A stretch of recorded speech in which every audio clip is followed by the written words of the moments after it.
Tracy, are you scared of lows? Not actually, but sometimes I think I should be a little bit more fearful of them, to be honest. Yeah, I relate.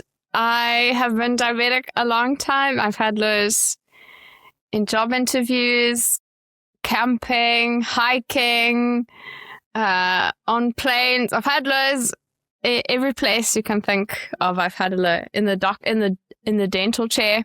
So many awkward places.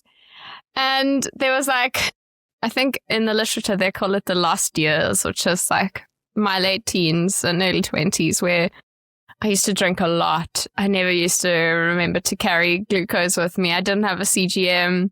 So I have to say no, I'm probably not scared of lows because that's some fairly risky behavior. But Living on the edge. On the edge. But I do get it. I think it makes sense to be scared of lows. I can understand why someone would be scared of lows. We do tangle with death as diabetics. And it matters. It matters that if you have a really intense fear of lows, because firstly, it's horrible. We don't want to live in fear. But secondly, it impacts our diabetes management. It impacts our ability to look after ourselves well. And I think sometimes doctors or our family members, they either don't really get it because they haven't had a low, or maybe they even make things worse because they're also very aware of the risks that come about with a low. So no matter how well-meaning they are. But let's talk about what we can do to tackle a fear of lows, how we can live with those fears if we need to. And also we'll talk a bit about avoiding scary lows. You live I'm a tiny snack. I know I can get away with it. Good. Hello and welcome to Correction Dose, the podcast where we take on a new challenge every month to live our best lives with type 1 diabetes. I'm Cait, a writer and podcaster. And I'm Tracy, a medical doctor and adventure athlete. We dive into science, stories, practical tips, and expert interviews, covering everything from carbs and exercise to fertility and tech. Plus, we chat about our own highs and lows, our bruises, and those lovely 2 a.m. alarms, so we can learn to navigate diabetes like pros and hopefully help you do the same. Just a reminder that the content in this podcast is for informational purposes only and should not be considered medical advice. Cait, shall we dive right in? Let's do it. So, Trace, we've spoken before about some of our scariest hypos. You hallucinated dolphins coming out of your cupboard, and I thought I was in a horror film. So despite being blasé, I've definitely experienced some very scary lows. You know, there was one where I mixed up my basal and my bolus insulin, took a massive bolus, and I didn't know if I was going to be able to stay conscious. That was very scary. And I remember once when I was having a bath when I was a kid, suddenly realizing that the water in the bath was cold and thinking, I don't know if I can keep my head up out of the water. Because I was just so floppy, and that was pretty scary. I had to somehow get the energy to call someone and like drag myself out the bath. Wow. So yeah, they are objectively pretty scary. I think it's just having had so many and moving on with life, sometimes you can become blasé about these things. But they are very dangerous. So I guess, what do you think is a sensible, healthy amount of fear? I want to say, actually, no amount of fear is actually useful. We shouldn't be working in fear when it comes to these things. We should be feeling quite empowered around the decision making, around, you know, having a low, and make sure that we have the right structures in place, our safety nets. And that safety net might be like sugar in various places, or, you know, emergency contact you can dial, a panic button, or whatever that might be. You create a structure that will keep you safe in the low, but I don't think we should fear it. Yeah, I totally agree. And I was thinking of a metaphor that could maybe be helpful, because as a South African living in the UK, people often ask about crime and growing up in Joburg with carjackings and hijackings and home invasions, and ask if I was afraid. And I always say, like, I was not afraid because we took precautions and we lived in a safe environment. And for me, it's like, you don't walk out on a sunny day and feel frightened of skin cancer. You put on sunscreen and then you enjoy your day. And I think that's the best way I can compare it, which is like, take precautions and then don't be fearful. Live life. If you can. Yes, it's not always easy. But yeah, that would be kind of a way of thinking about it. I think those analogies are 10 out of 10. That's exactly. So now we need to put the right precautions in place so that we can live quite freely. Okay. So ideally we know, okay, great. So we shouldn't fear lows. We should have the structures in place. However, the reality is a lot of us, especially if we have quite a traumatic experience, we could really fear a low, or even just like hearing stories of what other people have gone through, or just the uncertainty. And my thing, phobias and are often quite irrational, but we can also have fears or phobias. But now this fear or phobia, how do you think this fear of a low can impact our diabetes management day to day? Well, one thing I think people do, especially if they are new to diabetes or they haven't been kind of assisted in figuring out a way to manage your diabetes without going low, is just to run high, just to opt to run high all the time, so that when your blood sugar drops after you take too much insulin, you're not going low enough that you actually become low. Another one is to overtreat lows. So every time you hit 3 or 3.5 or whatever it may be, you're just absolutely cramming your face full of glucose 1 liter and of terror. Coke, 3 liters of Coke. Yeah. Yeah. How much Coke can you fit in a person? So that's one thing. And that is something that we all do to some extent now and then, because it's partly instinctive and partly to do with the actual... Yeah, the physiological thing in your body going, eat, eat, eat, panic, panic. But it can also stem from this more psychological fear. And then eating unnecessarily. So this is like, I'm about to go on a run, I'm about to drive my car, I'm about to go to sleep, I better have a snack. And just to avoid the low, which can mean that you end up running a little bit high. And then this one, which I think is a really tough one, is if you're avoiding exercise, because a lot of people experience hypos when they exercise. They are too frightened to do that. And so they just don't. And that's actually really debilitating and difficult for your health and well-being. And then there are the social, psychological elements as well. So maybe avoiding activities. Maybe you don't want to have a glass of wine with your friends. Maybe you have a very strict routine. You might just be overall like really trying to impose a lot of control on your life to avoid hypos. And that can mean, limiting the fun you can have and limiting your well-being as a social being. You might have a lot of anxiety, which can then flood out into other things. We all know when we're worried about one thing, we can then start to worry about all sorts of other unrelated things. And then feeling traumatized by low. So actual trauma from a low that you've had. And trauma can affect us in lots of different ways. But if you've been rushed to hospital, or you've had just a really, really frightening experience with a hypo, that can harm you the same way if somebody's had a horrible car accident, or some of the things that we think more traditionally of as trauma. So all of that can impact our lives in lots of different ways. So have you experienced any of these, Trace? Sure. Yeah. I mean, to not sugarcoat a low is often, it can be a little bit of a dance with death. And that's not being negative or pessimistic, but it's a serious medical emergency. So I think we can accidentally make our lives quite small to try and maintain a sense of control over these things. And I think whenever I've come across this like fear of a low, I have always gone, okay, we'll figure it out. As long as I have glucose with me, anything is possible. Like if I'm going for a run and I'm scared of a low, which is valid sometimes, but I'm going to take sugar with me, make sure I'm safe, and then kind of go for it. Yeah.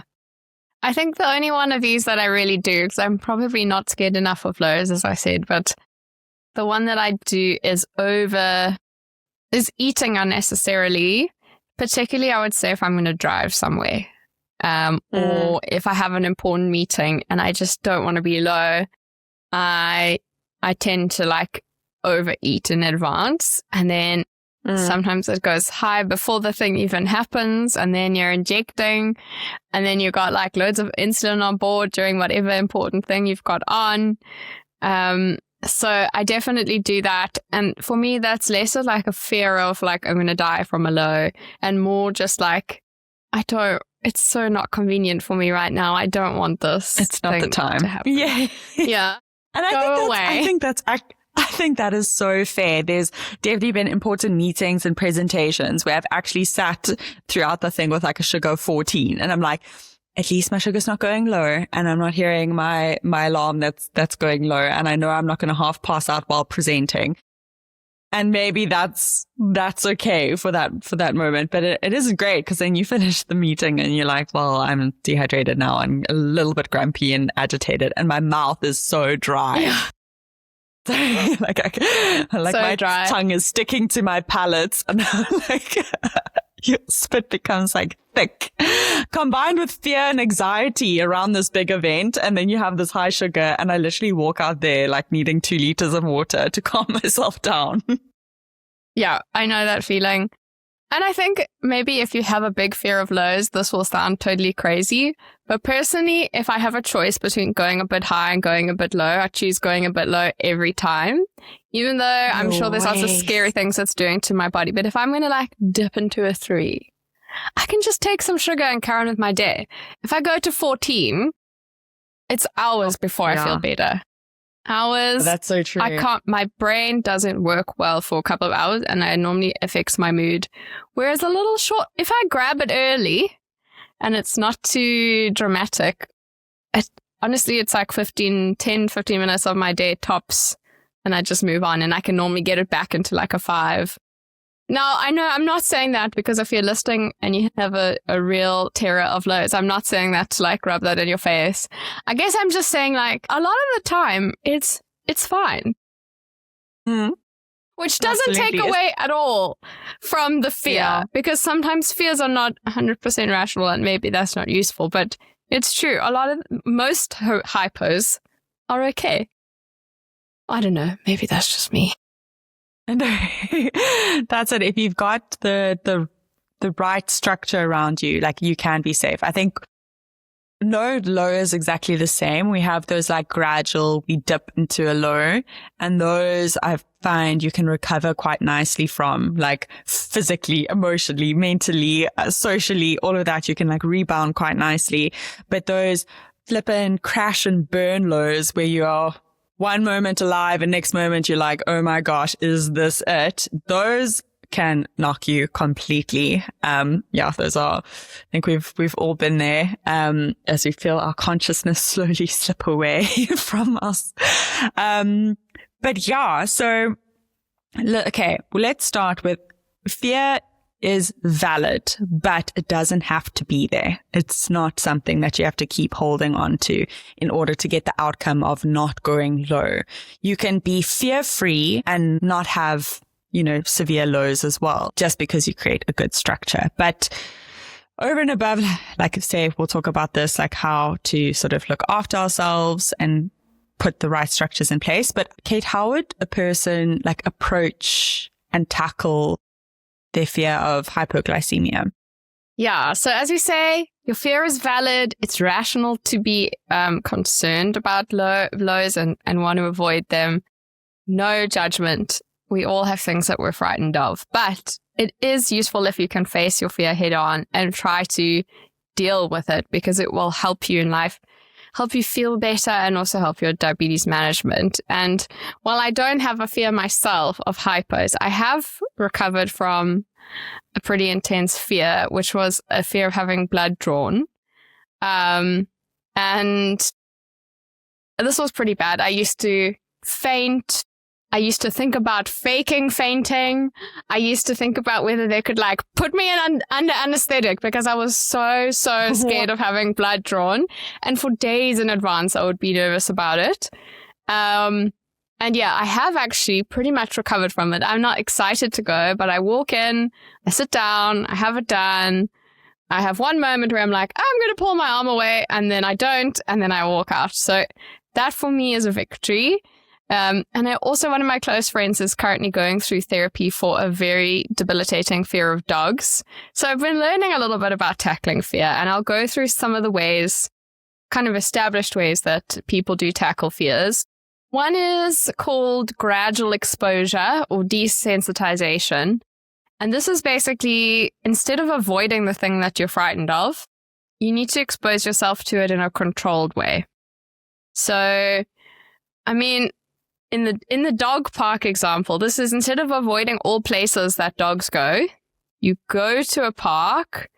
You know, my friend's case, she goes with her therapist, and the therapist walks with her, and they make sure there's always another direction to go if she does panic. She's not in an enclosed space. So that's just a metaphor, but an example of another case. But, you know, we always have hypos on the menu as diabetics. It's not difficult to expose yourself to them, but it's about trying to make that happen in as controlled a way as possible so that you can experience the fear, and you can kind of practice experiencing the fear and teach your brain teach your nervous system, this is survivable. I can experience this and I can be okay, and kind of break that cycle, because avoiding something gives you some short-term relief. You know, I missed my appointment for my blood draw. I feel relieved. I feel better.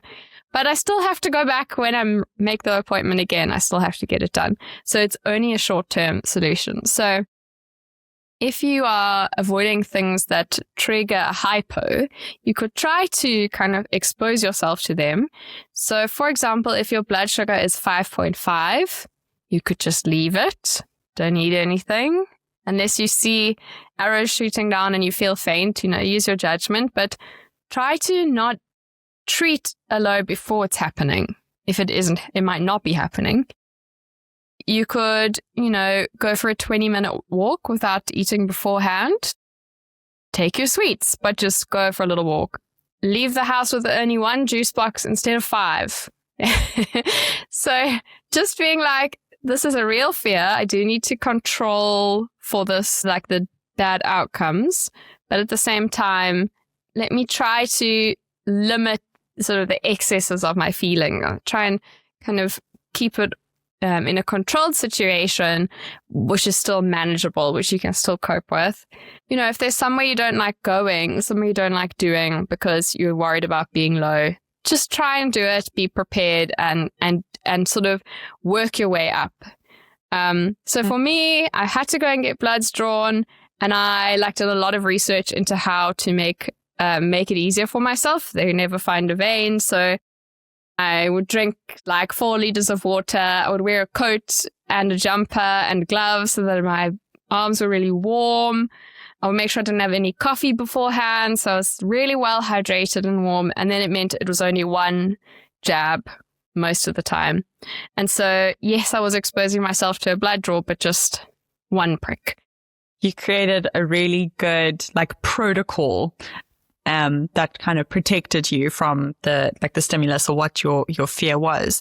And I think it's you as a type 1, it's using your resources. So, you know, if you're going on that walk, take your glucose meter with you, even if it's put it in a small bag so that, you know, it might mean that you have to check your sugar every 10 minutes to make sure that it's okay. But then the next walk that you go on, you make sure you check it every 15 minutes.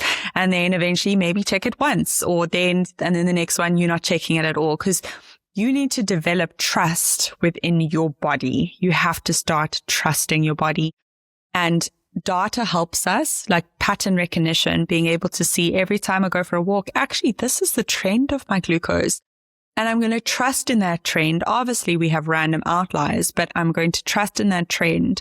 And slowly, it's like you graduate from each step. You don't have to fix it all in a day. But hey, if you test 1 less time in that walk than you did previously, you're going in the right direction. You're gaining information. You're starting to trust your body.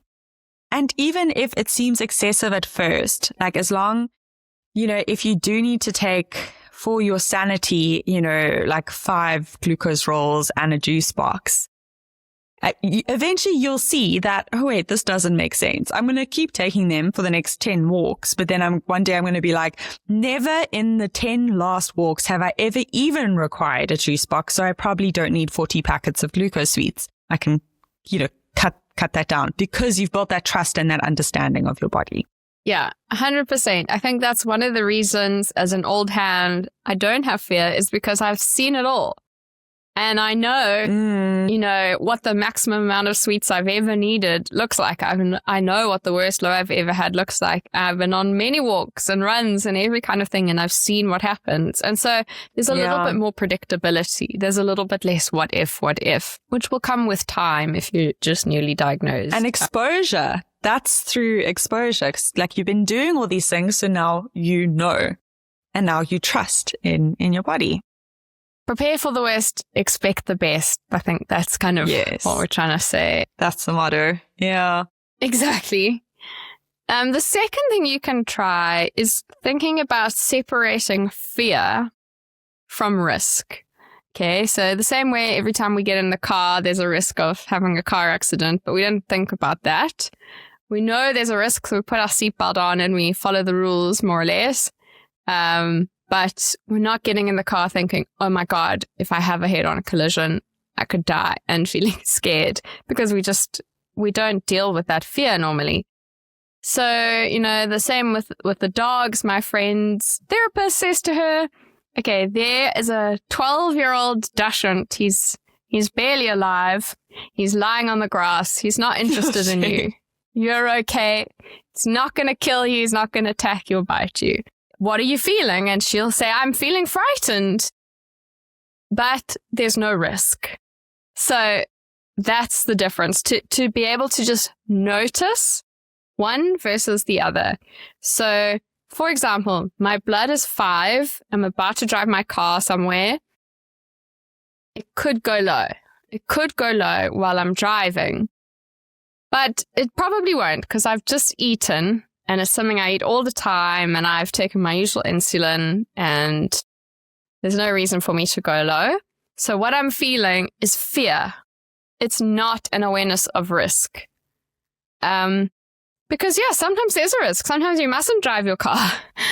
So just trying to notice which one you're experiencing. Is it a rational thing that you need to take action, or is it a feeling that you just need to sit in, unfortunately?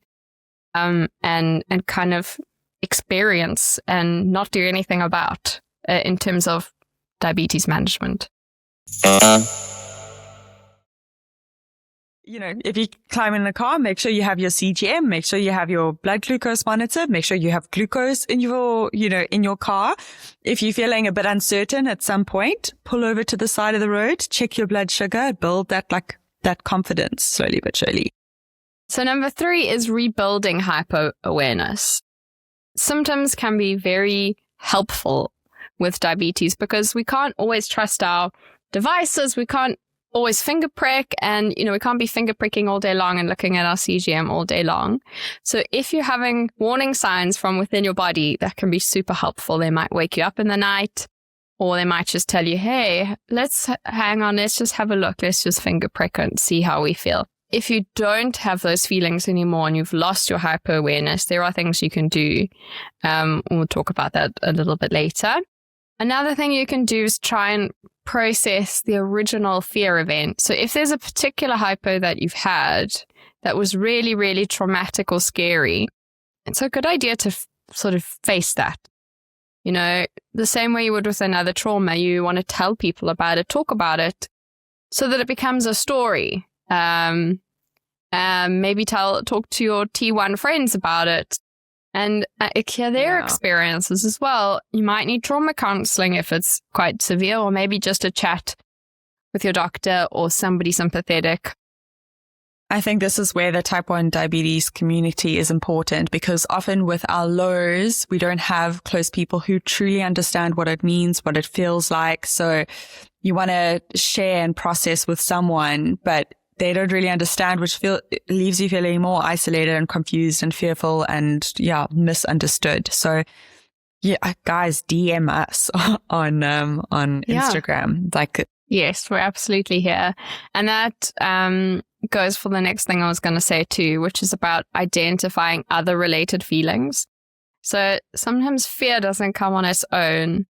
It also comes with other things. And I think if you have a really big low, maybe if you end up in the hospital, or even if it's just interrupts a work meeting or something, you can also feel a lot of shame, maybe feel like a failure.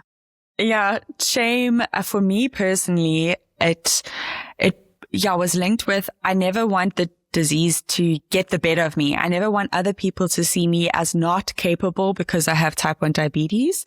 So that for me was like really difficult to navigate. When I am having a low, I often found it actually, even in a low, difficult to ask people for help because I felt like shamed, or I didn't want to make them think differently of me. I didn't want to be seen as like, not abled or not capable, or I can't carry my own weight in the team. I mean, I actually have too many examples of like doing chest compressions on someone, and I was alone in the ward, and I started going low, and I was like, oh my gosh, I don't want this person to die. I'm alone. I don't know what to do. And, luckily, another doctor came in just as I'm like basically passing out. And I know you should look after yourself first, but I'm like, this person can't die. I have to keep going. I felt disappointed in myself. Like I wasn't the best, most capable doctor. Like, how am I supposed to be helping other people if I can't help myself? And that was like heartbreaking. So those lows definitely do carry like some shame and I think it's like that has gotten better as I've gotten a bit older. Now I think I can more confidently explain like, guys, I'm having a low. But also I think now I'm at a point where I'm surrounded by, friends who like are curious, or they get it, or they understand, or even if they don't understand it, it doesn't even matter because they're just there to support me, and they carry extra sweets around. They give me that space, which maybe I didn't have in these other environments. So the supportive voices, diabetic, non-diabetic, are so important. And then just understanding like you're already carrying so much with this disease. It's okay to just state your truth. Guys, I'm having a low, or I'm worried about it. Like that is totally fine, and just being comfortable with it. Yeah, I think if you have any kind of social shame about lows as well, that can also make you really want to avoid them. I mean, just for example, when I had a big low in the middle of a job interview, and I didn't like say anything or treat it because I was just like, I can't be sitting in the job interview and then like, I don't want to tell them that I can't manage my diabetes because it makes me seem incompetent and like they won't understand. Meanwhile, I'm like sweating buckets all over the place, like very obvious, like something is wrong with me. So distressed. Yeah, so like just like shaking and sweating. They were probably like, wow, this woman's very nervous. Even at the dentist, the dentist example, like, sorry, I need to eat some sweets in the middle of a dentist appointment. They've just asked you when you came in, like, is your diabetes controlled? As if that's a yes or no question. And you've been like, yeah. So controlled. And then you like have a big low in the dentist chair, and it's like, you kind of feel judged. So that's not nice, but also like, screw them. Honestly, who cares? Why should they know? You don't need to impress your dentist. It's fine. Exactly. Help yourself. And I've also become very aware of my own judgment of myself. So, for example, yesterday I was sitting in the visa office early in the morning, and I started having a low blood sugar. So now it's like 8:30 in the morning, and I'm munching a whole roll of Mentos. And the lady sitting next to me, I'm like, oh my gosh, I'm sure she's thinking like, what an idiot. She's just eating sugar for breakfast. That's so unhealthy. What's wrong with people? Generation of today. I don't know. I made all these stories and planted them in her mind. And I was like, this girl probably hasn't even noticed that I'm eating Mentos. And here it's my own shame and it's my own judgment, because I don't want to be having a roll of Mentos at 8:30 in the morning. Like, that's not the breakfast of champions. But then to like take the emotion and the shame out of it and just go, You are having a medical emergency. You are treating the medical emergency. It is not a moral choice. It is not emotional. It is just you helping yourself. But I created all this judgment and stories. Some of the other things you can do to tackle a fear. So one thing you can do is try to involve the people that are close to you. So I know we've spoke about how sometimes those people are not very helpful.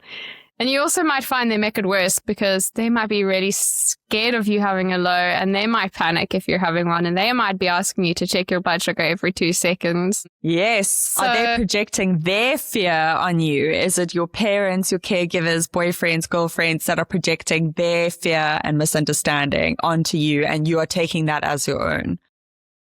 Probably exactly. not good either. So just include them in the conversation. Just say like, this is what I'm working towards. I'm trying to work on my fear. I need to feel more calm. I can't be having a panic attack every time I have a low. Can you be on board? Like, can you come with me on this journey? And can you also help create like a safe environment for me by saying, oh, okay, you're low. Here we go. Do you need any sweets, or do you need me to drive, or whatever is happening? Just without the panic, if possible. Which is a lot to ask for your family, but it's also important. And then the last sort of approach, and it's not really a last resort. It's kind of something else you just might have to do at some point when you realize you've gone as far as you can with trying to change how you feel about lows. And that is just acceptance. So my friend who's scared of the dogs, she said to me, she'll always be scared of the dogs, but she would like to get to a place where she can go for a walk anywhere she likes. And even though she'll be afraid, she'll be able to enjoy her walk and still do it. It's not going to stop her doing anything. And it'll just be a milder. But she's not going to get a dog. She's never going to get a dog. She's never going to have a dog sitting on her lap. But she can go to someone's house that owns a dog maybe and be okay with it. That is her goal. And I think that's the same sometimes with fears. I'm never going to be totally relaxed having my blood taken, I don't think. And the same, sometimes, you might find that you'll just always be a bit scared of lows. You might have emotional fear of them. You might always feel a bit of panic at the thought of them. And you'll certainly feel panic when you're having one because that's biology. Yes. And it's okay.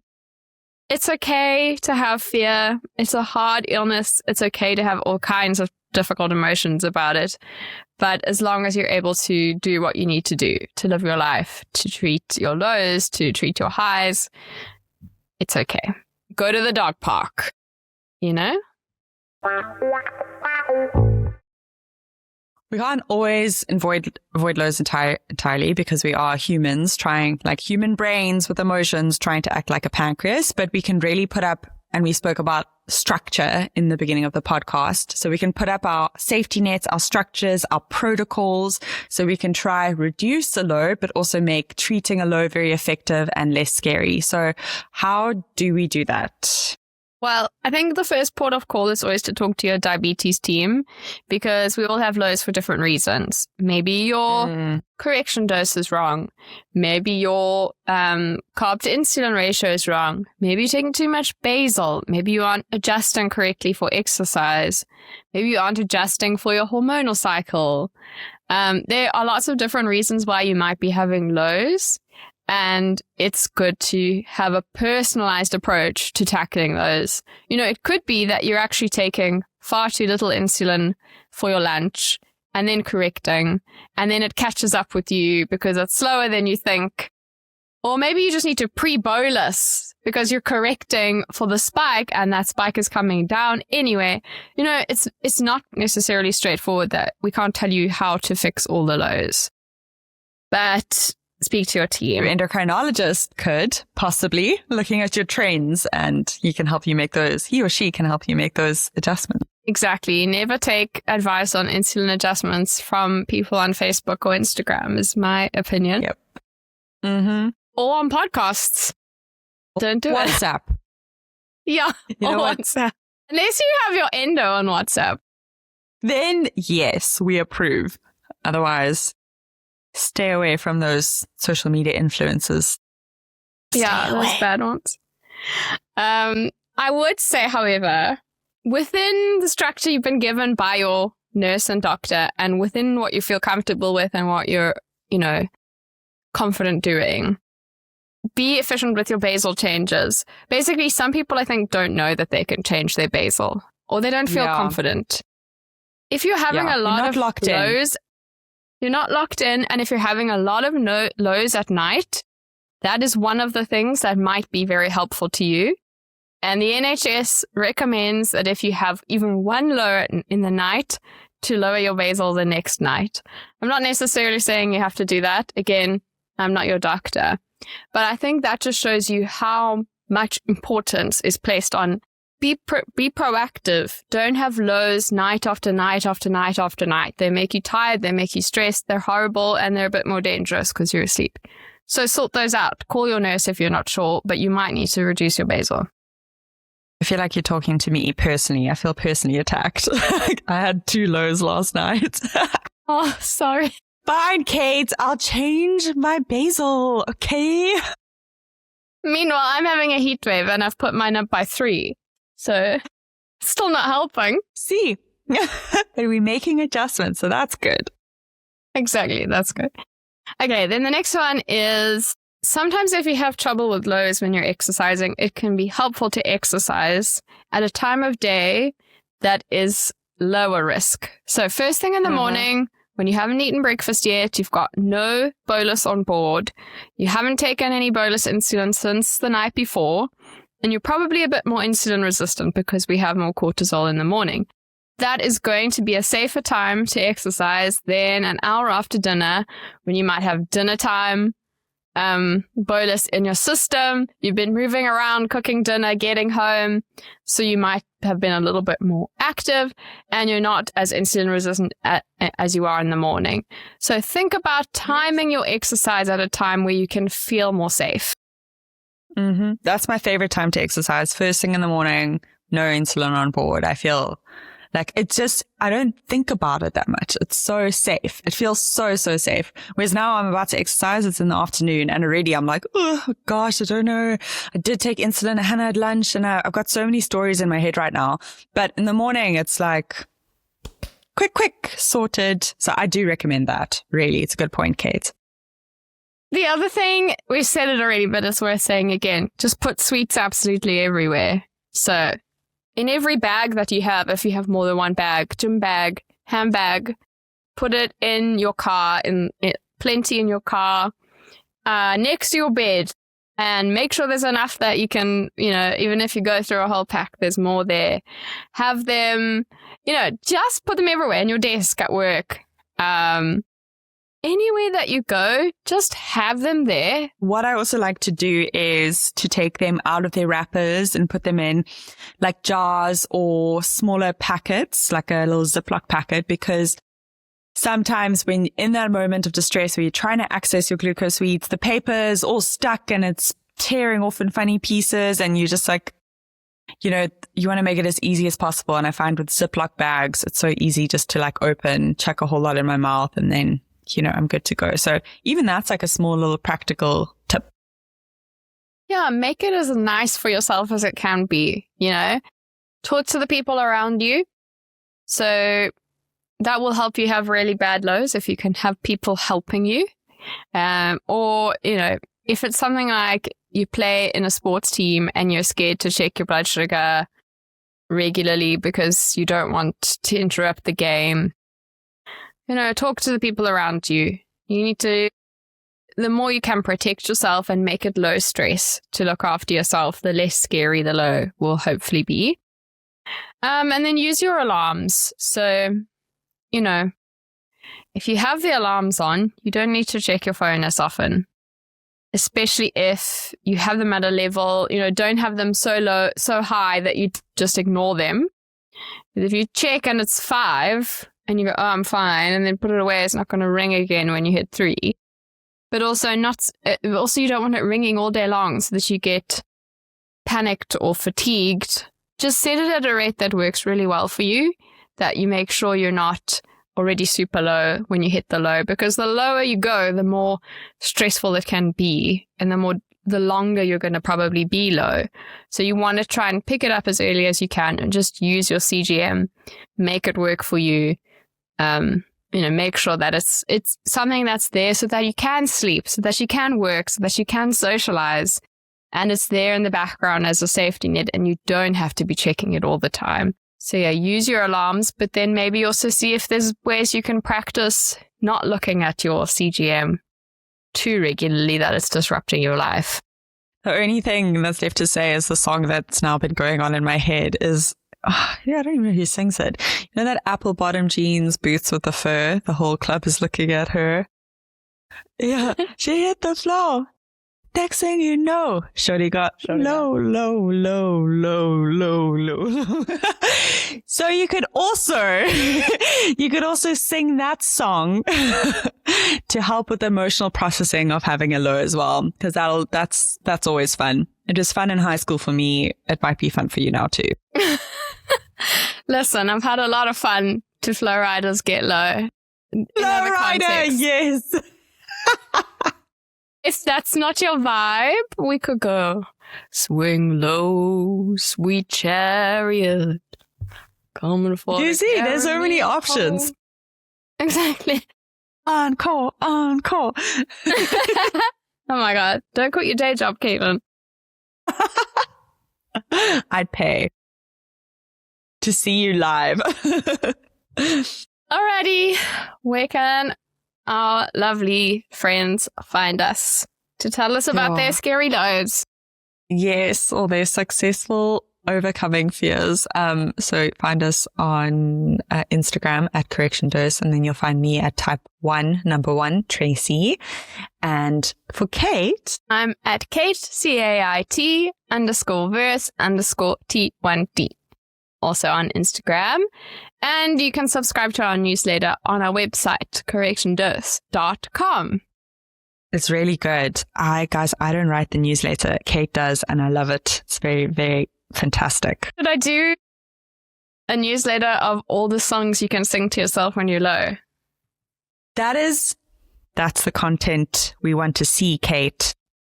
The content you didn't know you needed. Exactly. Thank you so much. Please put YouTube video links as well for each one so we can see Flow Rider as well. I'll do it. Okay, bye. Thank you.